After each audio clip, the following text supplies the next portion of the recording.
I do not know much about international law, but every person who has to dabble in public affairs inevitably comes up against it and has to take the advice of experts.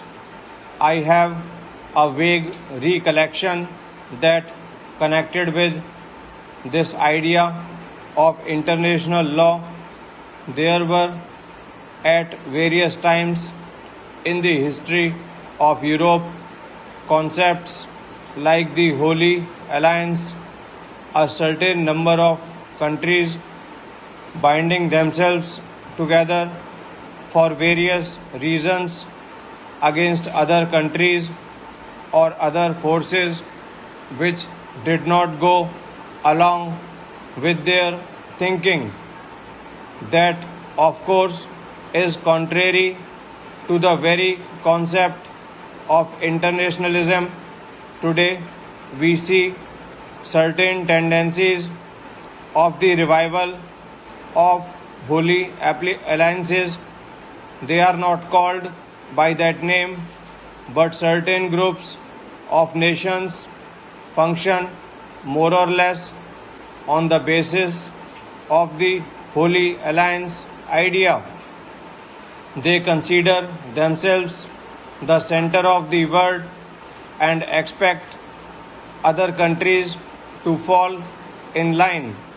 This may have some justification, but it does put these other countries in an embarrassing position.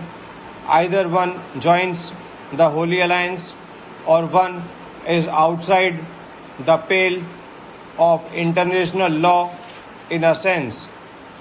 The emergence of Asian and African countries as independent nations and this return to the Holy Alliance idea make it important that concepts of international law should be examined closely. Let us take the United Nations.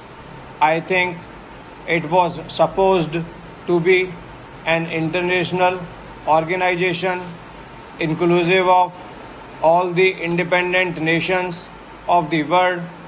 There is a tendency, however, to regard it as something less than that, a tendency which I suppose emanates from the Holy Alliance idea.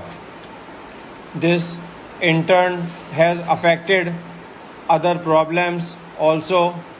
Politicians and statesmen who discuss such problems are naturally influenced by their political approach, and so we do not get what might be called a scholarly objective estimate. Further, it so happens that what we generally get is the non-Asian or non-African side. I respect that side, but it is possible that the scholars of that persuasion might not bear in mind some aspects which would be obvious to Asian scholars and jurists. Therefore, it is desirable that the various aspects of international law should be considered objectively and in a scholarly manner by the eminent lawyers and jurists of Asia and Africa. Nowadays, many words and phrases are used. The dictionary meaning and significance of what have changed completely in the hands of politicians, that is, people of my tribe. Stop.